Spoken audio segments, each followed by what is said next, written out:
Leslie Tripathi Rang Rasiya के बाद रोंगोबती में भी।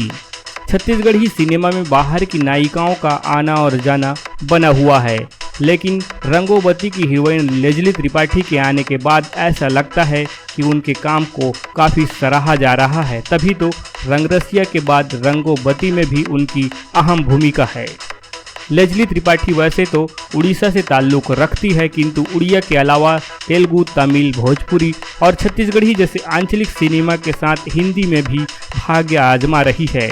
अभिनय और मॉडलिंग के अलावा लेजली लेखन में भी विशेष रुचि रखती है।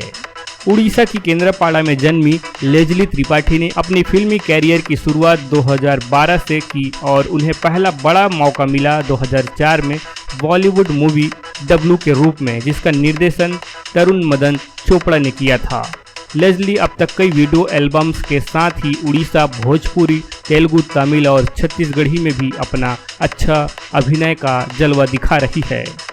अभिनय के अलावा उन्हें लेखन का भी काफ़ी शौक है, जिसे पूरा करने के लिए उन्होंने Asian college of journalism Chennai से पत्रकारिता की है और अपने लेखों के माध्यम से महिलाओं के अधिकारों की बात करने वाली लेजली त्रिपाठी को शिक्षा, कला, साहित्य, सामाजिक सेवा, अन्याय और महिला अधिकारों के खिलाफ सक्रियता में विशेष योगदान के लिए राज्यपाल पुरस्कार, राज्य राजीव गांधी सम्मान, youth icon award, fun fearless female icon award से नवाजा जा चुका है।